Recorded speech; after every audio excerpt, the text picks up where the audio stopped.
Hey guys, and welcome to our pit chat here in Semarang, Indonesia. Now joining me now is a rider that I actually didn't think would be here. It's Ben Watson. But Ben, just tell us, for those that don't know, tell us what happened last weekend, because I know you came back, I think only 13 days after your hand surgery. It was a tough weekend for you in Palembang, wasn't it?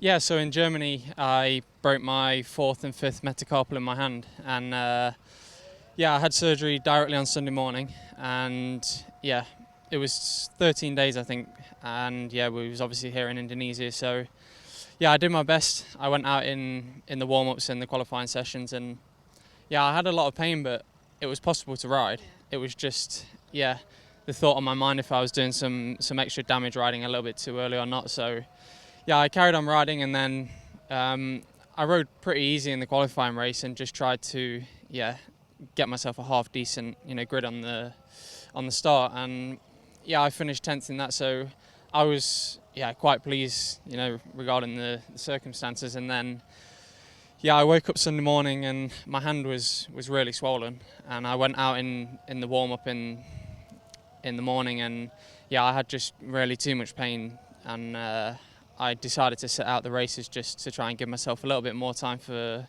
here in Palembang this weekend. So unfortunately, I had a X-ray yesterday, Thursday afternoon, and I found out I actually did do a little bit more damage by riding too early. So it means this weekend I will have to sit out and kind of just watch the guys and support my teammate and fellow Brits. So it's going to be hard for me. Of course, only finding out Thursday afternoon means there's not really much point in me trying to go home early. So I am going to be here this weekend, and unfortunately, erring on the sidelines. Oh, Bennett, you know what? It's such a shame to hear that, because I know it was hit or miss. We weren't really sure till last minute. But I guess looking back to last weekend, you were fighting. You're fighting for third in the championship, so you need the points, don't you? I guess it's just a waiting game. We don't know what the call is now.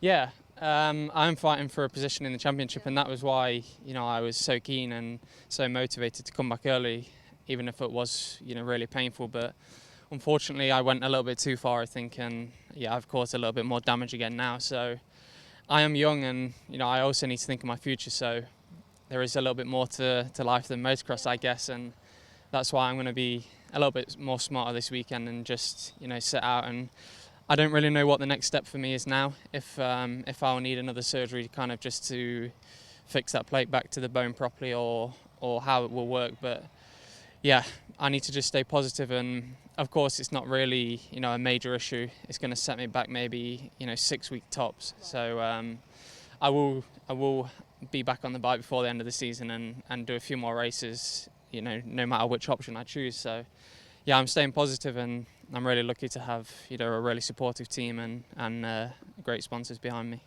Absolutely. I mean, just looking at the races you have done, the GPs you've done, it's been pretty steady. I know you had a tough round in Lombardia and Portugal.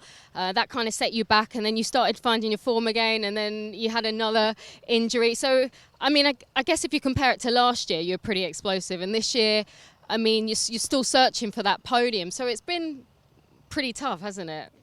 Yeah, definitely. It's been a horrible season. From the start, the pre-season races were going not good, but I had a few tough ones, and then the week before Argentina we had La Capella, and I finally found my feet, and had a real solid race. And from there, we went to Argentina, and then that race didn't go exactly how I wished. I expected a little bit more from myself, because I did have a solid off season and was feeling really good. So after 2018, I had a really unexpected year for a few people, and for me it was a little bit unexpected, but I knew what my potential was and what I can do on a bike. So I came into this year really confident, and then it has been difficult, but people have those moments where things are not going right, and it's difficult to get back on the top, because it is World Championship motocross at the end of the day. And I think I just have to be proud of where I've got to in my career so far, and just keep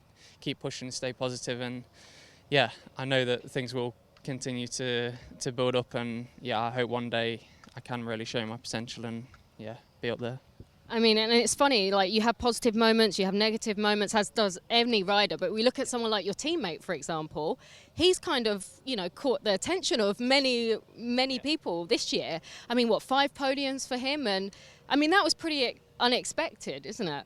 Yeah, it was a little bit like me last year. Yeah. I mean, we had Sever as kind of the team's #1 rider, and then me, I was a little bit unexpected. They maybe signed me for a bit of a top 10, top 8 rider, and then, Jago was the young rookie, it was his first year in MX2, and they kind of just wanted to start developing with him. And for me, yeah, I had a real good year and finished 4th in the series, and now it's Jago's turn. He's really stepped up this year, and he's had a great season so far, and yeah, he deserves it. We do a little bit of work together, and yeah, he works really hard, and he's only a shy kid, and when you see him on the track, his attitude, it looks completely different. So yeah, to see him on the podium, I think 5 times this season, it's really nice, and especially for all the team, because yeah, everyone's working so hard all the time. Well, just quickly before we go, just tell us, we had Pan and Bang. What did you do in between? Like, what have you been away, or what have you been doing, relaxing? Well, no. I mean, we can kind of class it as a holiday, but you can't ever really relax or go into holiday mode, because yeah, every day you're doing training and you're so focused on the next event. And especially with me with a small injury, it's been on my mind a lot, and I've not really been able to enjoy the experience like maybe some other people will. But yeah, we flew directly here on Monday morning, and then yeah, we did a little bit of relaxing and just kind of tried to make the trip worthwhile and do a little bit of sightseeing and stuff. So we hired a moped one day, and yeah, we just went out sightseeing a little bit, saw some monkeys, and just those monkeys are great. The typical tourist stuff. But yeah, no, the monkeys were aggressive actually this year. It was completely different to last year. I got scared. I bought a bunch of bananas in the monkey park, and all of a sudden I had about 6 monkeys running after me. I got scared. Yeah. It was like something from Planet of the Apes or something.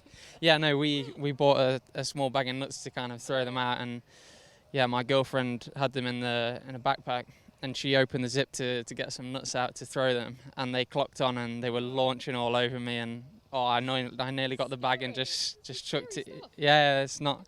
Last year we went there and we was just feeding with my hands. It was this year completely different. Well, Ben, look, nice to chat to you. It's good to see you. I know things haven't really turned out as planned, but look, we wish you a speedy recovery. Please keep us updated on all the news. Yeah, thank you very much. All right. Well, you can watch all the races live this weekend. Remember, Saturday and Sunday on MXGP TV.